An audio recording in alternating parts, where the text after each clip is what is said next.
Saúdo a todos na paz do Senhor Jesus. Irmãos, vamos dar continuidade na nossa meditação na Santa Palavra de Deus. Nós estamos meditando no capítulo de número 11 de Atos. O título da mensagem é Pedro justifica-se perante a igreja de haver ter batizado Cornélio. Atos capítulo 11. Diz o seguinte: E ouviram os apóstolos e os irmãos que estavam na Judéia, que também os gentios tinham recebido a palavra de Deus. E subindo Pedro a Jerusalém, disputava com eles os que eram da circuncisão, dizendo: Entraste em casa de varões incircuncisos e comeste com eles. Mas Pedro começou a fazer-lhes uma exposição por ordem, dizendo: Estando eu orando na cidade de Jope, tive num arrebatamento dos sentidos uma visão. Via um vaso com um grande lençol que descia do céu e vinha até junto de mim. E pondo nele os olhos, considerei e vi animais da terra, quadrúpedes e feras e répteis e aves do céu. E ouvi uma voz que me dizia: Levanta-te, Pedro, mata e come. Mas eu disse: De maneira nenhuma, Senhor, pois nunca em minha boca entrou coisa alguma comum ou imunda. Mas a voz respondeu-me do céu segunda vez: Não chames tu comum ao que Deus purificou. E sucedeu isto por 3 vezes, e tudo tornou a recolher-se no céu.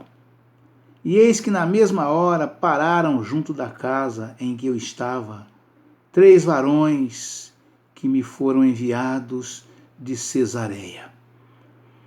E disse-me o Espírito que fosse com eles, nada duvidando. E também estes 6 homens foram comigo.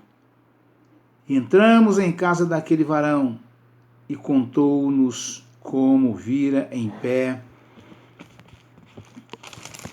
um anjo em sua casa, e lhe dissera: Envia varões a Jope e manda chamar a Simão, que tem por sobrenome Pedro, o qual te dirá palavras com que te salves tu e toda a tua casa. E quando comecei a falar, caiu sobre eles o Espírito Santo, como também sobre nós ao princípio.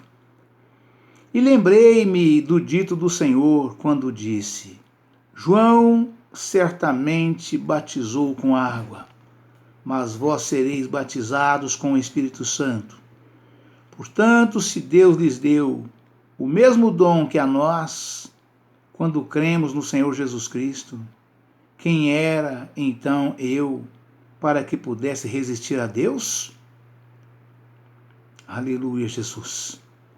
E ouvindo estas coisas, apaziguaram-se e glorificaram a Deus, dizendo: Na verdade, até aos gentios deu Deus o arrependimento para a vida.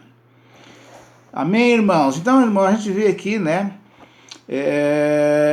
nesse trecho dessa leitura, né, até aqui onde nós acabamos de ler, nesse momento, que Pedro, quando chegou a Jerusalém, ele foi questionado pelos irmãos que lá ficaram, né, que lá estavam, pelo fato de ele ter batizado Cornélio, né, com a sua família, com toda a sua casa, porque eram gentios, né. Então eles desconheciam, né, o fato, né, o que tinha acontecido, tintim por tintim, até Pedro tomar a decisão de batizá-los, né. E vocês veem, outro fato me chamou a atenção foi que Pedro, né, era sem dúvida o apóstolo mais temido e mais respeitado entre os 12, né? E E eles não tiveram nenhum temor de chegar para Pedro e botar Pedro na parede, né? E falar para ele da forma que disseram, né? Você entraste na casa de pessoa ímpia e comeste com eles. Quer dizer, lançou em rosto de Pedro, né, uma verdade nua e crua, né?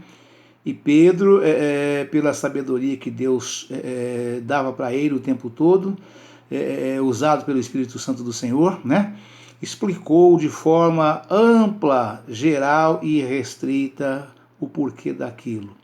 O servo de Deus não manda ninguém calar a boca, né? O servo de Deus, ele se explica, né? Quando questionado sobre um assunto, sobre qualquer situação, né?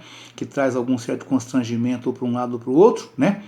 Ele, ao invés de usar a autoridade que o homem comum, que o homem do mundo usa e manda calar a boca porque é superior ao outro, né? Pelo contrário, o homem de Deus, o servo de Deus, ele se humilha, né? E se coloca no lugar de subordinado, né? E aí ele começa a dar explicação exatamente porque isso é bom e agradável diante de Deus, né? E assim Pedro fez de forma extraordinária, explicou detalhadamente como deve fazer um verdadeiro servo de Deus. Todos entenderam, ficaram satisfeitos com as explicações, com as respostas e ainda mais glorificaram a Deus, né? Pelo que viu que aconteceu ali, a forma que Deus, né, salvou aquelas almas todas ali na casa de Cornélio, né? Então é coisa linda, é coisa maravilhosa, né, irmãos, né? Guardando o prosseguimento, o evangelho é pregado aos gentios em Antioquia, né? Essa mensagem, ela se dá, né, a partir do versículo 19, dando sequência aqui, né? E os que foram dispersos pela perseguição que sucedeu por causa de Estevão, caminharam até a Fenícia, Chipre e Antioquia, não anunciando a ninguém a palavra, senão somente aos judeus. E havia entre eles alguns varões de Chipre e de Cirene, os quais, entrando em Antioquia, falaram aos gregos, anunciando o Senhor Jesus. E a mão do Senhor era com eles, e grande número creu e se converteu ao Senhor. E chegou a fama destas coisas aos ouvidos da igreja que estava em Jerusalém, e enviaram Barnabé até Antioquia, o qual, quando chegou e viu a graça de Deus, se alegrou e exortou a todos a que com firmeza de coração permanecessem no Senhor. Porque era homem de bem e cheio do Espírito Santo e de fé. E muita gente se uniu ao Senhor. E partiu Barnabé para Tarso, à busca de Saulo, e achando-o, conduziu para Antioquia. E sucedeu que todo um ano se reuniram naquela igreja, e ensinaram muita gente em Antioquia. E foram os discípulos pela primeira vez chamados cristãos. Aleluia, Pai, louvado seja Deus. Naqueles dias, desceram profetas de Jerusalém para Antioquia.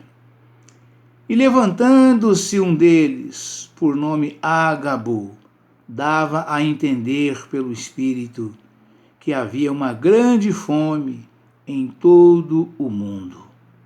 E isso aconteceu no tempo de Cláudio César.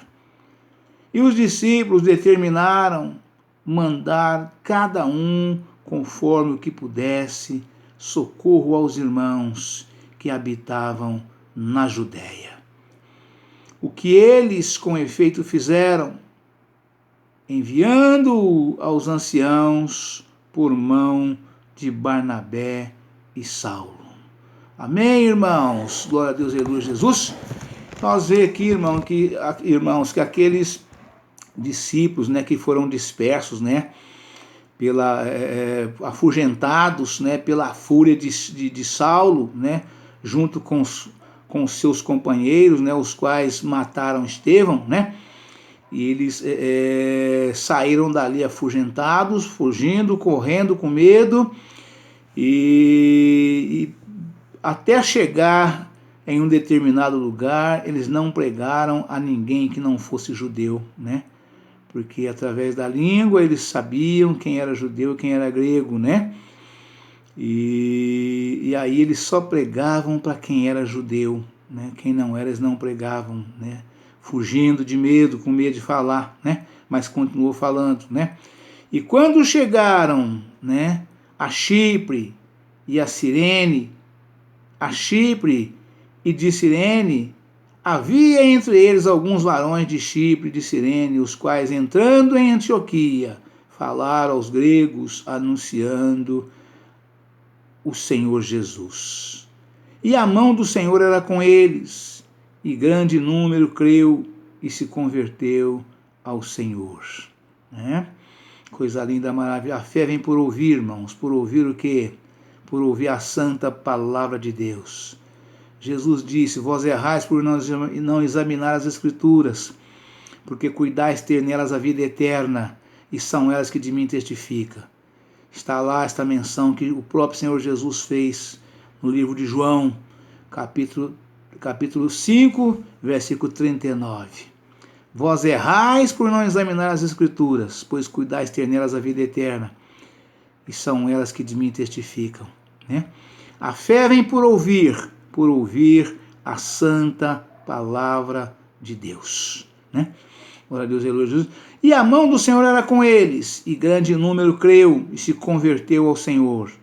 E chegou a fama destas coisas aos ouvidos da igreja que estava em Jerusalém, e enviaram Barnabé até Antioquia.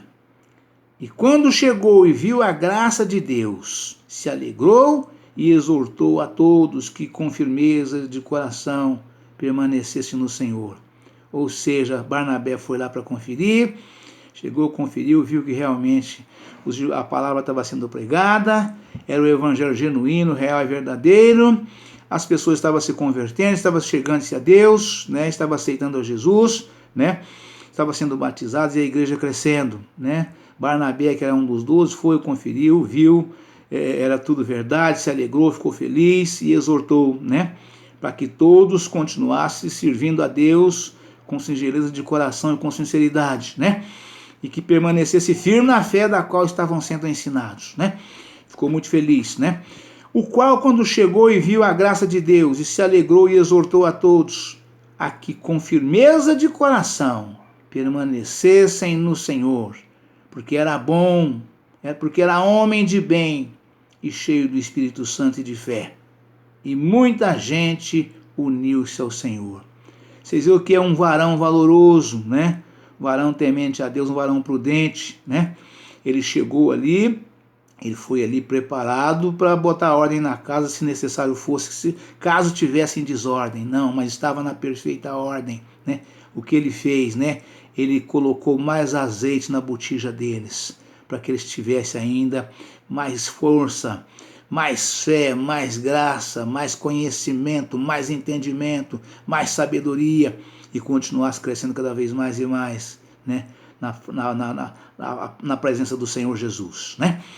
E partiu Barnabé para Tarso, ou seja, foi para a cidade de Tarso, onde sabia que estava ali Saulo, aquele varão que o Senhor tinha derrubado do cavalo, o qual tinha perseguido os irmãos, que os irmãos tinham fugindo de medo dele, né? E levou e colocou Tarso exatamente onde estavam aqueles que tinham fugido de medo, né? Foi lá, pegou o Barnabé, levou, colocou no meio deles, né? Para que eles pudessem aceitar Saulo lá no meio deles, pregando a santa palavra de Deus, e ver que Saulo estava convertido, que o perseguidor agora era perseguido, porque todos nós que pregamos o evangelho do Senhor, o evangelho genuíno, real e verdadeiro, a santa palavra de Deus, nós somos perseguidos, né? Nós somos perseguidos o tempo todo, noite e dia, né? Todos os dias da nossa vida nós somos perseguidos, nos perseguem por causa da palavra do Senhor, né?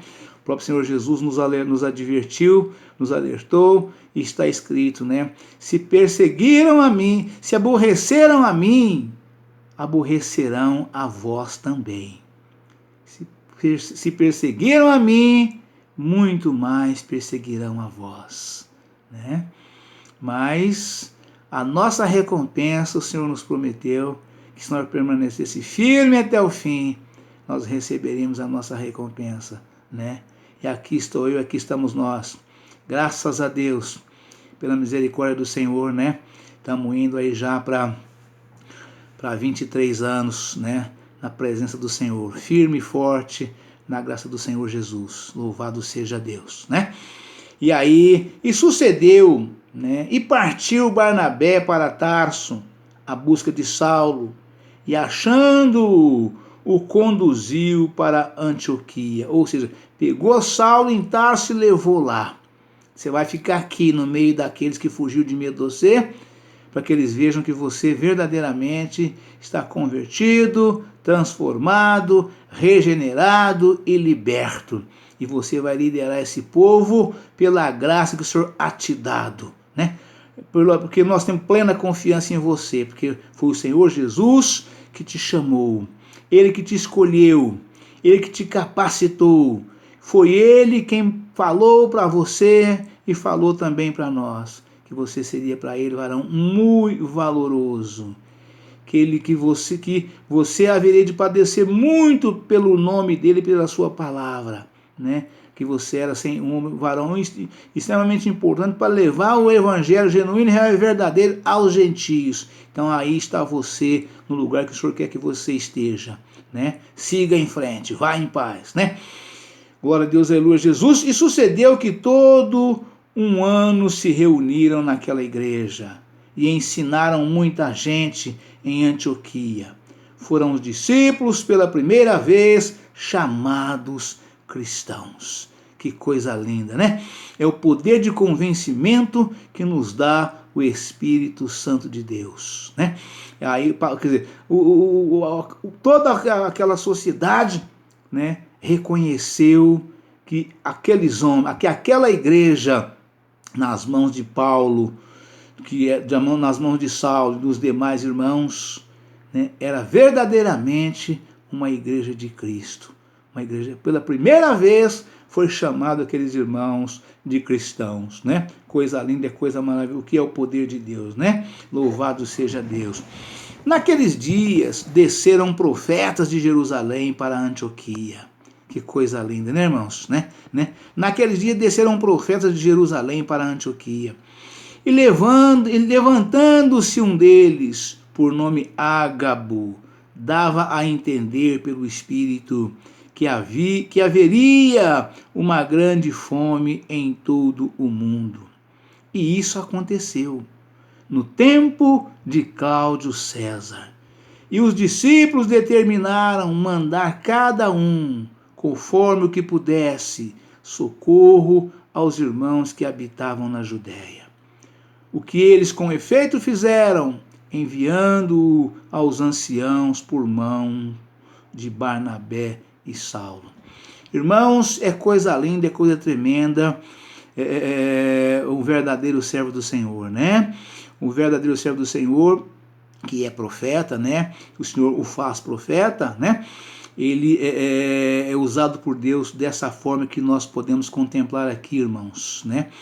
Desceram de Jerusalém para Antioquia, né?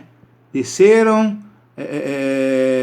a palavra diz, e isso aconteceu, né? E levantando-se, naqueles dias desceram profetas de Jerusalém para Antioquia. Quer dizer, desceram para lá e lá permanecia congregando com os irmãos na igreja, né? E aqui a gente pode ver que o irmão estava ali sentado na igreja, assistindo o culto, cultuando a Deus juntamente com os irmãos, com todos que ali estavam, né? E de repente, no meio da igreja, né, levanta ali um irmão, né, que era servo e profeta do Senhor, e passou-se a profecia para a igreja, falando que abriu a boca e, usado pelo Espírito do Senhor, né, o profeta de Deus fala, determinado pelo Espírito Santo, aquilo que Deus manda falar. Ele levanta no meio da igreja e fala com a igreja avisando, né, que haveria fome no mundo inteiro, né? Assim como Deus avisa os seus santos profetas quando vai haver peste, terremotos e muitas outras coisas daninhas, né? Assim como Deus avisa os seus servos, os seus profetas, e eles passam e acontece, né? Então aí e assim Deus fez, né? Com Ágabo, né? Naqueles dias desceram um profeta de Jerusalém para Antioquia, e levantando-se um deles, por nome Ágabo, dava a entender pelo Espírito que haveria uma grande fome em todo o mundo. O profeta passou que haveria. O profeta de Deus, a profecia é passada, a profecia de Deus é passada antes de acontecer. E acontece exatamente da forma que o profeta passou. Este é o verdadeiro profeta de Deus. Não é aquele que fala depois que aconteceu, não. Ah, eu sabia, eu ouvi falar, eu não quis falar, eu guardei, segurei e tal, né? Isso não é profecia, né? A verdadeira profecia de Deus é aquela que é passada antes e se confirma depois, né? Então, este foi o verdadeiro profeta de Deus. Lá em Jeremias 29, 7, né? Está escrito, né? O Senhor fala, né? O profeta que anunciar paz somente será conhecido como verdadeiro profeta que o Senhor o enviou quando acontecer. Vou repetir o que está escrito. Jeremias 29. O Senhor fala: o profeta que anunciar paz somente será conhecido como sendo o profeta que o Senhor enviou depois de confirmado a profecia que aquele profeta passou. Então esse mundo de profetas, né, que vive passando profecias, falando que é de Deus, né, esse mundo de profetas que passa essas profecias e nada tem confirmado, irmãos. Que enxurrada de profetas, que se diz profetas de Deus, que enxurrada aconteceu nos últimos 4 anos, né? E nada disso se confirmou. Nada do que passar se confirmou. Tudo. Falsas profecias e falsos profetas. Porque nada do que falaram foi confirmado. Inclusive na pandemia, né? Inclusive na pandemia, que falaram que duraria uma semana, 3 dias, já estaria acabado, que não morreria mais ninguém, né? Estava no começo, não tinha morrido nem 1.000 pessoas ainda. Chegamos a quase 700.000 pessoas. Esses foram os profetas que em rede nacional, né, todo mundo tomou conhecimento das profecias que eles passaram, né? Tudo falsos profetas, falsos mestres, falsos pastores, verdadeiros lobos devoradores, devoradores de almas, que até agora falaram e nada se confirmou, né? E continua falando alguns falastrões. E lamentavelmente, o povo continua sendo enganado e ainda crendo, né? Que Deus, nosso Pai Todo-Poderoso, o Criador dos céus e da terra e do mar, o Senhor Jeová dos exércitos, o Deus de Abraão, o Deus de Isaac, o Deus de Jacó, tenha de nós misericórdia, compaixão e piedade, e possa iluminar a mente desse povo, possa dar para eles o mínimo de entendimento, para que eles possam se livrar das garras de Satanás, pelo poder do sangue e o nome de nosso Senhor Salvador Jesus Cristo. Estão presos pelas algemas, né? Tem um louvor lindo, maravilhoso, que eu gosto muito de cantar ele, de louvar ele. Faz tempo que eu não louvo o Senhor com este hino. Chama-se As Algemas. Algemas caíram das minhas mãos. É lindo demais, né? Que as algemas que estão prendendo esse povo, crendo, né?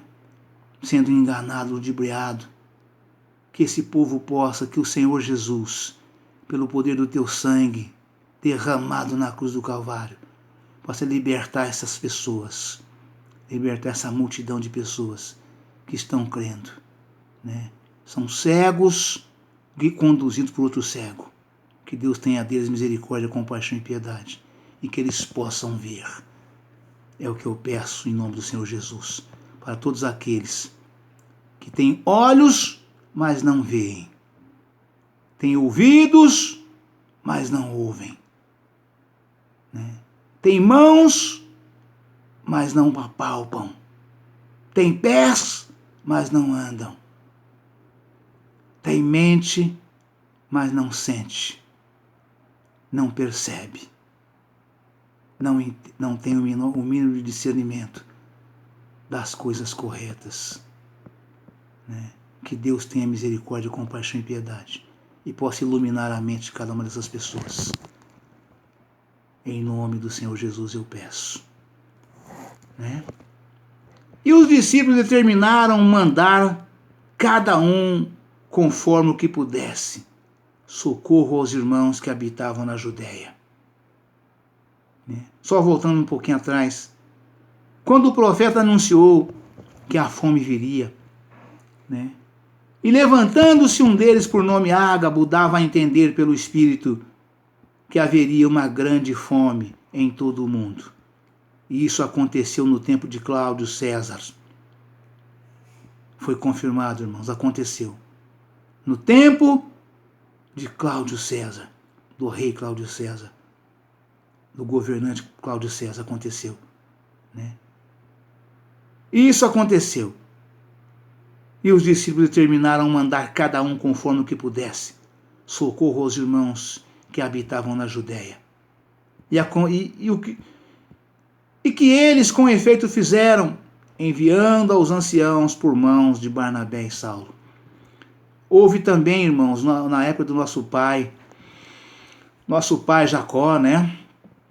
Pai Jacó, nós somos semente de Abraão, né? Abraão é pai de Isaac. Isaac é pai de Jacó, do qual nasceu as 12 tribos de Israel, do qual eu sou, do qual você é, do qual nós somos, aqueles que é, né?